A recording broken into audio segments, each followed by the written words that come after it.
어머니, 제발 눈 좀 떠주세요. 55세 중년 남성의 절규가 병원 복도에 메아리 쳤습니다. 30년 전 고등학교 동창을 위해 자신의 전 재산을 선뜻 내어주었던 한 남자. 그런데 세월이 흘러 자신이 가장 절망적인 순간을 맞았을 때 믿을 수 없는 기적이 일어났습니다. 여러분도 혹시 젊은 시절 누군가를 위해 큰 희생을 해본 경험이 있으신가요? 그 선행이 수십 년이 지나 어떤 방식으로 돌아올지 상상해 보신 적 있으신가요? 오늘 들려드릴 이야기는 단순한 우정담이 아닙니다. 인생의 황혼기에 접어든 두 남자의 이야기 속에서 우리는 진정한 인간관계의 가치와 선행이 만들어내는 기적을 목격하게 될 것입니다. 이 이야기를 끝까지 보시면 여러분께서도 과거에 베풀었던 작은 친절들이 얼마나 소중한 씨앗이었는지 깨닫게 되실 겁니다. 그리고 앞으로 만나게 될 사람들에게 어떤 마음으로 다가가야 할지 새로운 시각을 얻으실 수 있을 거예요. 구독과 좋아요는 더 많은 분들이 이런 따뜻한 이야기를 접할 수 있도록 도와주는 작은 실천입니다. 정말 1초면 됩니다. 그럼 지금부터 30년 우정의 놀라운 반전이 시작됩니다. 1985년 겨울, 부산의 한 공업고등학교 3학년 교실에는 졸업을 앞둔 18세 소년들의 왁자지껄한 소리가 가득했습니다. 그 중에서도 유독 눈에 띄는 두 학생이 있었는데 바로 이성우와 최민수였습니다. 이성우는 집안 형편이 넉넉하지 않아 새벽부터 신문 배달을 하고 학교에 오는 학생이었습니다. 키는 그리 크지 않았지만 어깨가 넓고 다부진 체격에 특히 그 눈빛만큼은 또래보다 훨씬 깊고 성숙해 보였어요. 어려운 환경 속에서도 항상 밝은 미소를 잃지 않는 성격이었죠. 무엇보다 성우에게는 남다른 따뜻함이 있었습니다. 자신보다 더 어려운 처지에 있는 친구들을 보면 가만히 있지 못하는 성격이었거든요. 반면 최민수는 조용하고 내성적인 성격이었습니다. 반에서 키가 가장 컸고 깔끔한 외모에 성적도 우수했지만 어딘가 늘 걱정이 많아 보이는 모습이었어요. 아버지가 일찍 세상을 떠나신 후 홀어머니와 단둘이 살아온 민수는 항상 신중했습니다. 말수는 적었지만 한번 마음을 연 상대에게는 진심으로 대했죠. 어느 춥디 추운 12월 오후 교실에서 혼자 앉아있던 민수에게 성우가 다가왔습니다. 민수야, 오늘 점심 못 먹었지? 내가 사온 빵 하나 더 있는데 같이 먹자. 성우는 자신도 넉넉하지 않은 형편임을 알면서도 항상 이렇게 자연스럽게 나누었습니다. 민수는 고개를 저으며 사양했지만 성우는 이미 빵을 반으로 나누어 민수 앞에 놓고 있었어요. 뭔 소리야? 친구끼리 이런 것도 못 나누면 뭐하냐? 성우의 환한 웃음에 민수도 결국 미소를 지었습니다. 그렇게 두 사람은 자연스럽게 가까워졌어요. 성우는 민수의 차분하고 깊이 있는 생각을 존경했고 민수는 성우의 따뜻한 마음씨와 긍정적인 에너지에 마음이 끌렸습니다. 비록 환경은 달랐지만 서로에게서 진정한 친구를 발견한 것이었죠. 방과 후에는 늘 함께 집으로 향하는 길에서 두 사람은 장래에 대한 이야기를 나누곤 했습니다. 나는 졸업하면 바로 일 시작해야 해. 작은 가게라도 하나 차려서 우리 엄마 편하게 해드리고 싶어. 성우의 목소리에는 확고한 의지가 담겨 있었습니다. 민수는 그런 성우를 바라보며 고개를 끄덕였어요. 나는 의대에 가고 싶어. 성우야. 우리 아버지처럼 신장병으로 고생하는 분들을 도와드리고 싶거든. 두 사람의 꿈은 달랐지만 공통점이 있었습니다. 바로 가족을 위해 그리고 다른 사람들을 위해 무언가를 하고 싶다는 마음이었죠. 졸업 후 두 사람은 각자의 길을 걸었습니다. 성우는 작은 반찬 가게에서 일을 시작했고 민수는 재수를 하며 의대 입학을 준비했어요. 바쁜 일상 속에서도 한 달에 한 번은 만나 서로의 안부를 확인했습니다. 몇 년이 흘러 민수가 드디어 지방의대에 합격했다는 소식을 들었을 때 성우는 자신의 일처럼 기뻐했어요. 민수야, 정말 축하해. 내가 꿈꾸던 의사 선생님이 되는구나. 하지만 민수의 표정은 밝지만은 않았습니다. 의대 등록금과 생활비 때문에 고민이 많았거든요. 홀어머니 혼자서는 감당하기 어려운 금액이었죠. 그로부터 1년 후 민수에게 청천벽력 같은 소식이 전해졌습니다. 어머니가 갑작스럽게 심장마비로 쓰러져 응급실에 실려간 것이었어요. 의사는 즉시 수술을 받지 않으면 생명이 위험하다고 했습니다. 1980년대 후반 심장 수술은 지금처럼 흔한 수술이 아니었습니다. 수술비만 해도 당시 기준으로 무려 2천만 원이라는 거금이 필요했어요. 아르바이트로 간신히 학비를 마련하던 민수에게는 도저히 감당할 수 없는 금액이었습니다. 민수는 병원 복도에서 어머니의 손을 꼭 잡고 눈물을 흘렸습니다. 어머니, 제가 무능해서 죄송해요. 의대생이면서도 어머니를 지켜드리지 못해서. 그때 복도 끝에서 익숙한 목소리가 들려왔어요. 민수야, 돌아보니 성우였습니다. 소식을 듣고 부산에서 서울까지 밤새 달려온 것이었죠. 청우야, 민수의 목소리가 떨렸습니다. 성우는 말없이 민수를 끌어안았어요. 민수야, 어머니 상태는 어때? 의사 선생님이 뭐라고 하셔? 민수는 상황을 설명했습니다. 수술비가 2천만 원이나 필요하다는 것, 그리고 자신에게는 그런 돈이 없다는 것을요. 성우는 잠시 생각에 잠겼습니다. 사실 성우에게도 2천만 원은 쉽게 구할 수 있는 돈이 아니었어요. 하지만 그에게는 지난 5년간 모은 소중한 목돈이 있었습니다. 언젠가 자신만의 가게를 차리기 위해 새벽 신문 배달, 야간 아르바이트까지 하며 한 푼, 두 푼 모은 창업 자금이었죠. 민수야, 걱정하지 마. 내가 도와줄게. 성우의 목소리에는 조금의 망설임도 없었습니다. 민수는 깜짝 놀라며 고개를 저었어요. 안 돼. 성우야, 그건 내가 창업하려고 모은 돈이잖아. 언제 갚을 수 있을지도 모르는데 어떡해? 갚으라고 주는 게 아니야. 성우가 민수의 어깨를 잡으며 단호하게 말했습니다. 친구잖아. 우리. 그리고 너는 의사가 되어서 더 많은 사람들을 살릴 거야. 지금 어머니를 구하는 것보다 중요한 게 어디 있어?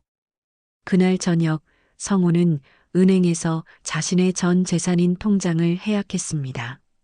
5년간의 노력과 꿈이 담긴 그 돈을 민수에게 건네며 말했어요. 어머니 수술 잘 받으시고, 너는 꼭 훌륭한 의사가 되어. 그게 내가 바라는 전부야. 민수의 어머니 수술은 성공적으로 끝났습니다. 성우의 도움으로 위기를 넘긴 민수는 더욱 열심히 공부했고 마음속에는 성우에 대한 깊은 감사함이 자리 잡았죠. 성우야, 죽을 때까지 이 은혜 못 잊을 거야. 언젠가 반드시 보답할게. 민수의 진심 어린 말에 성우는 여전히 환한 미소로 답했어요. 뭔 소리야?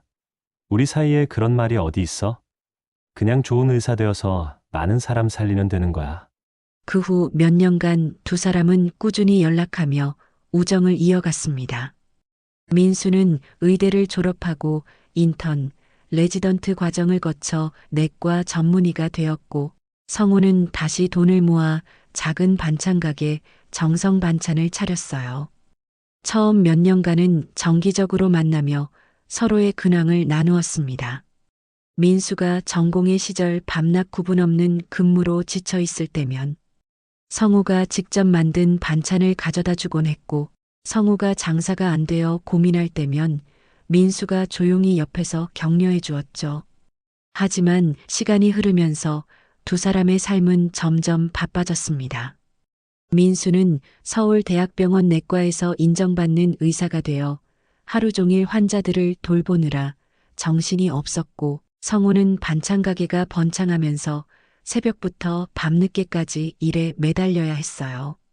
성우는 가게가 안정되면서 김옥순이라는 여성과 만나 결혼했습니다. 옥순 씨는 성호보다 3살 어린 초등학교 교사였는데 성호의 따뜻한 인품에 반해 사랑에 빠지게 되었죠. 결혼 후에는 함께 가게를 운영하며 알콩달콩 살았어요. 연락이 뜸해지기 시작한 것은 그 무렵부터였습니다. 민수는 의사로서의 책임감 때문에 개인적인 시간을 갖기 어려워졌고 성우는 새 가족과 함께 가게 운영에 전념해야 했거든요. 처음에는 몇 달에 한 번씩 안부 전화를 주고받았지만 점차 그 간격이 길어졌습니다. 성우가 민수에게 결혼 소식을 전하려 했지만 민수의 연락처가 바뀌어 있었고 민수 역시 성우에게 전문의 자격을 취득했다는 기쁜 소식을 전하고 싶었지만 마찬가지로 연락이 닿지 않았어요. 그렇게 무려 30년이라는 긴 세월이 흘렀습니다. 이제 성우는 55세가 되어 정성반찬이라는 이름으로 동네에서 소문난 반찬 가게를 운영하고 있었고 민수는 55세로 대학병원 내과 과장이 되어 많은 환자들로부터 신뢰받는 의사가 되어 있었어요. 두 사람 모두 각자의 자리에서 성공적인 삶을 살고 있었지만 마음 한편에는 항상 서로에 대한 그리움이 자리하고 있었습니다. 특히 힘든 일이 있을 때마다 서로를 떠올리곤 했죠. 성우는 결혼 후 아이를 갖지 못해 부부만 살고 있었지만 83세에 연로하신 어머니를 극진히 모시며 살았습니다. 성우의 어머니 황정순 할머니는 평생 아들 하나만 믿고 사셨던 분이었어요. 남편이 일찍 세상을 떠난 후 혼자서 성우를 키우시느라 고생이 많으셨지만 항상 밝고 긍정적인 분이셨죠. 2015년 가을 평범한 일요일 오후였습니다. 성우는 가게 정리를 마치고 어머니와 함께 저녁 식사를 준비하고 있었어요. 옥순 씨는 친정에 다녀온다며 오후에 나간 상태였죠. 성호야, 오늘 김치찌개 끓였는데 많이 먹어라. 어머니가 부엌에서 정성스럽게 음식을 준비하시는 모습을 보며 성우는 마음이 뿌듯했습니다. 83세의 연세에도 불구하고 여전히 건강하신 어머니 덕분에 행복한 나날을 보내고 있었거든요. 어머니, 이제 제가 다 할 테니까 편히 쉬세요. 성우가 부엌으로 들어가려는 순간이었습니다. 갑자기 어머니의 이상한 소리가 들렸어요. 급히 돌아보니 어머니가 식탁 옆에서 비틀거리며 쓰러지고 계셨습니다. 어머니! 성우가 재빨리 달려가 어머니를 부축했지만 어머니는 이미 의식을 잃은 상태였어요. 얼굴 한쪽이 일그러져 있었고 말씀을 하시려고 하시는데 발음이 전혀 되지 않았습니다. 성우는 즉시 119에 신고했습니다. 저희 어머니가 갑자기 쓰러지셨어요. 빨리 와주세요. 목소리가 떨려서 제대로 말이 나오지 않았죠. 구급차가 도착하기까지의 몇 분이 성우에게는 평생에서 가장 긴 시간처럼 느껴졌습니다.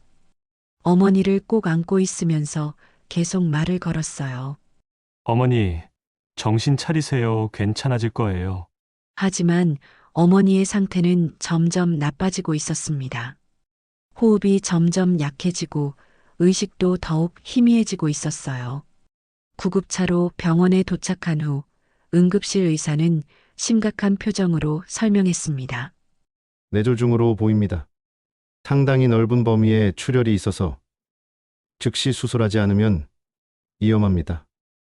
성우의 머릿속이 하얗게 변했습니다. 뇌졸중이라니. 평소 건강하시던 어머니에게 이런 일이 일어날 줄은 꿈에도 생각하지 못했거든요. 수술비는 얼마나 필요한가요? 떨리는 목소리로 물었지만 돌아온 답변은 더욱 충격적이었습니다. 뇌출혈 제거술과 재활 치료까지 포함하면 대략 5천만 원 정도 필요할 것 같습니다. 그런데 더 큰 문제가 있습니다. 더 큰 문제요? 현재 의료진 파업이 진행 중이어서 응급수술이 불가능합니다. 다른 병원을 알아보셔야 할 것 같습니다. 성우는 믿을 수 없다는 표정으로 의사를 바라봤어요. 무슨 말씀이세요? 환자가 죽을 수도 있다고 하시면서 수술을 못 한다고요. 정말 죄송합니다. 하지만 현재 상황으로는 어쩔 수 없습니다. 성우는 급히 휴대폰을 꺼내 다른 병원들에 전화를 걸기 시작했습니다. 하지만 돌아오는 답변은 모두 비슷했어요. 의료진 파업으로 인해 응급수술이 어렵다는 것이었죠. 첫 번째 병원, 두 번째 병원, 세 번째 병원. 갈 때마다 같은 대답만 들을 뿐이었습니다. 어머니의 상태는 시간이 갈수록 악화되고 있었어요. 성우는 어머니를 품에 안고 절망에 빠져 있었습니다. 평생 자신을 위해 희생하신 어머니를 이렇게 잃을 수는 없다는 생각이 들었지만 현실은 너무나 냉혹했어요.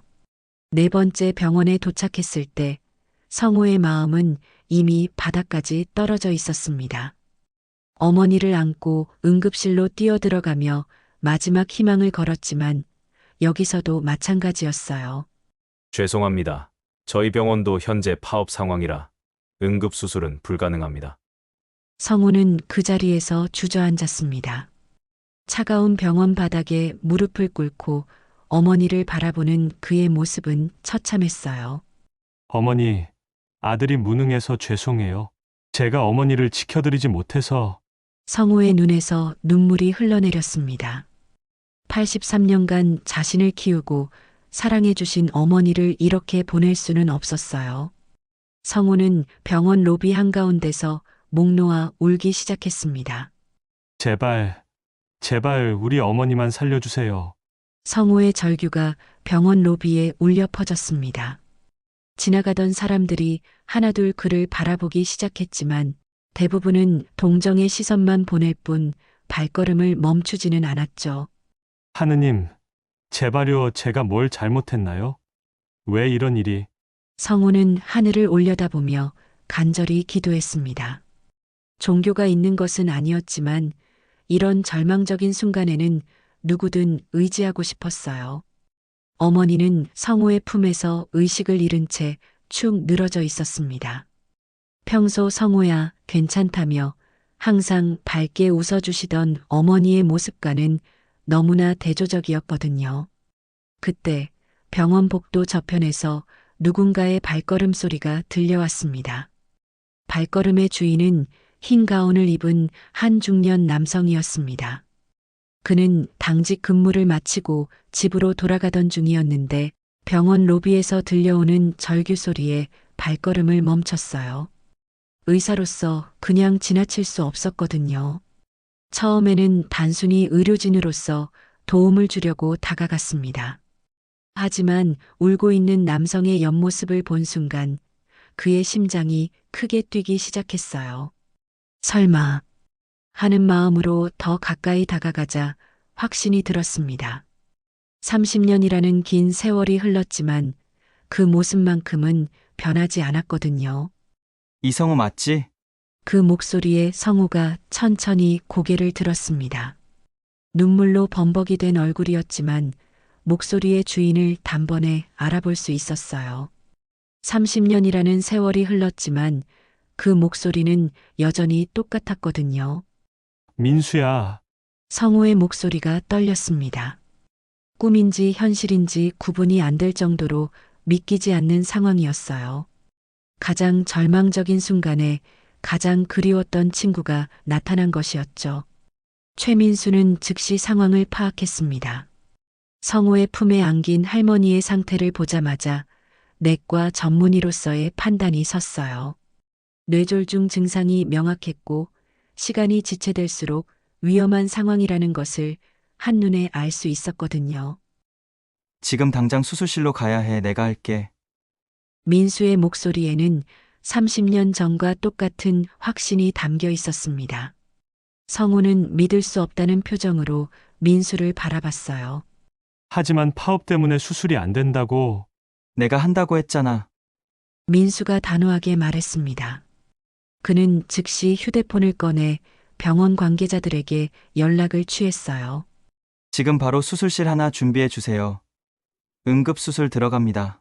전화를 받은 간호사는 당황했습니다. 파업 상황에서 수술은 금지되어 있었거든요. 과장님, 하지만 지금 상황이 내 책임입니다. 지금 당장 준비해 주세요. 민수의 목소리에는 흔들림이 없었어요. 민수는 성호에게서 어머니를 조심스럽게 받아 안았습니다. 성호야, 걱정하지 마. 내가 반드시 어머니를 살려드릴게. 성호는 민수의 눈을 바라보며 고개를 끄덕였어요. 30년 전 자신이 민수를 믿었던 것처럼 이번에도 그를 믿기로 했거든요. 민수는 어머니를 안고 수술실로 향했습니다. 그 모습을 지켜보는 성호의 마음은 복잡했어요. 절망 속에서 갑자기 나타난 희망이었지만 동시에 민수가 감수해야 할 위험도 걱정되었거든요. 30년 만에 다시 만난 두 친구. 한 사람은 자신이 가장 사랑하는 어머니의 생명을 친구에게 맡겨야 하는 상황이었고, 다른 한 사람은 파업 상황에서 모든 책임을 지고 수술을 해야 하는 위험한 상황이었습니다. 수술실 앞에서 기다리는 동안 성호는 민수와의 지난 추억들을 떠올렸어요. 고등학교 시절 함께 나눴던 꿈들, 서로를 위해 했던 작은 배려들, 그리고 민수 어머니를 위해 자신의 전 재산을 내어줬던 그 순간까지 모든 것이 이 순간을 위한 준비였던 것 같았죠. 한편 수술실 안에서 민수는 온 정신을 집중하고 있었습니다. 30년간 쌓아온 의학 지식과 경험을 모두 동원해서 성우 어머니의 생명을 구하고 있었어요. 30년 전 성우가 보여준 그 순수한 마음을 이제야 갚을 수 있는 기회가 온 것이었거든요. 수술이 시작된 지 6시간이 흘렀습니다. 성우는 수술실 앞 의자에 앉아 초조하게 기다리고 있었어요. 손을 꼭 쥐고 있었고 입술로는 계속 기도를 하고 있었죠. 긴 시간 동안 성우는 거의 움직이지 않았습니다. 가끔 옥순 씨가 연락해서 상황을 물었지만 성우는 아직 수술 중이야라고만 짧게 답할 뿐이었어요. 마침내 수술실 불빛이 꺼졌습니다. 성우는 즉시 일어서서 수술실 문을 바라봤어요. 문이 열리면서 민수가 나왔습니다. 수술복을 입고 나오는 그의 표정에서 성우는 결과를 예상하려 했지만 쉽지 않았어요. 민수가 마스크를 벗으며 천천히 입을 열었습니다. 어머니는 안전해. 수술 잘 끝났어.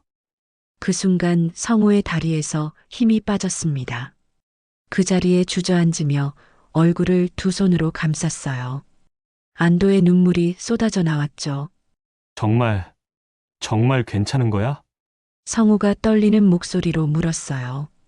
민수는 고개를 끄덕였습니다. 뇌출혈 부위를 완전히 제거했고 다행히 다른 부위에는 손상이 없었어. 며칠 더 지켜봐야 하지만 회복될 거야. 성우는 민수 앞에 무릎을 꿇었습니다.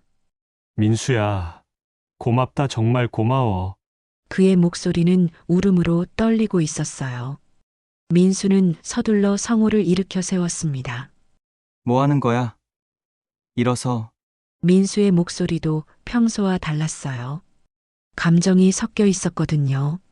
그는 성우의 어깨에 손을 올리며 조용히 말했습니다. 내가 우리 어머니 살렸잖아. 난 지금 그 빚을 갚은 것뿐이야. 성우가 고개를 들어 민수를 바라봤어요. 30년이라는 세월이 흘렀지만 민수의 눈빛은 여전히 따뜻했습니다. 그동안 연락 못해서 미안해. 마음속에 항상 고마움을 간직하고 있었어. 민수의 말에 성우는 또다시 눈물을 흘렸습니다. 이번에는 슬픔의 눈물이 아니라 감동의 눈물이었어요. 나도 미안해. 민수야, 연락하고 싶었는데 번호가 바뀌어서. 괜찮아. 이렇게 다시 만났잖아. 두 사람은 서로를 바라보며 미소를 지었습니다. 30년이라는 공백이 무색할 정도로 자연스러웠어요. 진정한 우정은 시간이 지나도 변하지 않는다는 것을 두 사람 모두 느끼고 있었거든요. 수술 후 며칠이 지나자 성호의 어머니는 의식을 되찾으셨습니다. 처음에는 말씀이 어눌하셨지만 점차 회복되어 성호를 알아보시기 시작했어요. 성호야, 여기가 어디니? 어머니의 첫 말씀에 성우는 눈물을 흘렸습니다. 어머니, 병원이에요. 수술 받으셨어요. 이제 괜찮으실 거예요. 어머니는 고개를 끄덕이시며 성우의 손을 꼭 잡으셨어요. 고생했구나, 아들아. 그때 병실 문이 열리며 민수가 들어왔습니다. 흰 가운을 입은 민수를 보신 어머니는 고개를 갸웃하셨어요. 어머니, 이분이 제 고등학교 동창 민수예요. 이분이 어머니를 수술해 주신 거예요. 성우의 소개에 어머니는 깊숙이 고개를 숙이셨습니다. 고맙습니다. 선생님, 우리 성우가 어릴 때부터 워낙 착한 아이라서 좋은 친구를 둔 덕분에 이렇게 살아났네요. 민수는 겸손하게 인사를 드렸어요. 어머니, 걱정 마세요. 앞으로도 계속 지켜볼게요. 2달 후 성우의 어머니는 완전히 회복되어 퇴원하셨습니다. 걸음걸이도 자연스러워지셨고 말씀도 예전과 같이 또렷하게 하셨어요. 의사들도 깜짝 놀랄 정도의 회복력이었죠. 퇴원하는 날 성우는 민수에게 진심으로 감사 인사를 드렸습니다. 민수야, 어떻게 보답해야 할지 모르겠어. 보답은 무슨 소리야? 우리 사이에 그런 게 어디 있어? 민수가 웃으며 답했어요. 그날 저녁 성우는 민수를 자신의 반찬가게 정성반찬으로 초대했습니다. 30년 만에 다시 만난 두 친구를 위한 특별한 저녁이었죠. 가게 안은 따뜻한 조명으로 가득했고 성우가 직접 준비한 상차림이 정성스럽게 차려져 있었어요. 김치찌개를 비롯해 각종 반찬들이 풍성하게 준비되어 있었습니다. 이렇게까지 할 필요 없는데. 민수가 미안해하자 옥순 씨가 웃으며 말했습니다. 선생님 덕분에 시어머니를 다시 모실 수 있게 됐는데요. 이 정도로는 부족해요. 저녁 식사 시간 동안 세 사람은 따뜻한 대화를 나누었습니다. 민수는 지난 30년간의 이야기를 들려주었고 성우와 옥순 씨도 자신들의 생활에 대해 이야기했어요. 민수야, 그동안 결혼은 안 했어? 성우가 조심스럽게 물었습니다.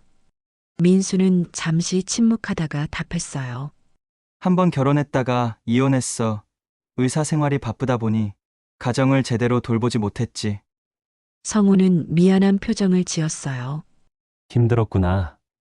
괜찮아. 지금은 혼자 사는 게 편해. 그 대신 환자들을 가족처럼 돌보고 있어. 민수의 말에는 여전히 30년 전의 따뜻함이 담겨 있었습니다. 식사를 마친 후 민수가 가게 입구 쪽을 유심히 바라봤습니다. 문 옆에 작은 나무 명패가 새롭게 걸려 있었거든요. 이 가게는 30년 전 우정에서 시작되었습니다. 민수가 명패를 읽으며 성우를 바라봤어요. 성우는 조금 부끄러운 듯 웃으며 말했습니다. 손님들이 물어보시더라고. 왜 이렇게 음식 맛이 특별하냐고. 그래서 진짜 이유를 적어놨어. 민수는 명패를 다시 한번 자세히 읽어보았습니다. 그 작은 글귀 안에는 두 사람의 긴 이야기가 모두 담겨 있었어요. 성호야. 고마워하지만 진짜 고마운 건 나야. 민수의 목소리에는 진심이 담겨 있었습니다. 내가 보여준 마음 덕분에 내가 의사가 될 수 있었어. 그리고 그 덕분에 어머니도 살릴 수 있었고. 두 사람은 가게 밖으로 나와 조용히 이야기를 나누었습니다. 몇 달 전에 급박했던 상황이 이제는 추억처럼 느껴졌어요. 인생이 참 신기하지? 성우가 하늘을 올려다보며 말했습니다. 30년 전에 내가 도움이 필요할 때 내가 있었고, 이번에는 내가 도움이 필요할 때 내가 있었어. 민수도 고개를 끄덕였어요. 선행은 돌고 도는 것 같아. 우리가 서로에게 베푼 마음이 결국 다시 돌아온 거지. 그 이후로 두 사람은 다시 꾸준한 연락을 하며 우정을 이어갔습니다. 한 달에 한 번은 만나서 식사를 하고 서로의 안부를 확인했어요. 민수는 성우의 가게에 자주 들러 반찬을 사가곤 했고 성우는 민수가 근무하는 병원에 어머니 정기검진을 받으러 갔습니다. 두 사람 모두 30년 전보다 더 깊은 우정을 느끼고 있었어요. 어느 날 저녁 성우의 어머니가 두 사람을 보며 말씀하셨습니다. 너희 둘을 보니까 참 기특하다. 젊을 때 서로 도우며 산 친구들이 이렇게 오래 우정을 지켜가는구나. 성우와 민수는 서로를 바라보며 미소를 지었습니다. 30년이라는 긴 세월 동안 각자의 길을 걸어왔지만 결국 다시 만나게 된 것이 우연이 아닌 필연처럼 느껴졌어요. 현재 성우는 여전히 정성 반찬을 운영하며 동네 사람들에게 사랑받고 있습니다.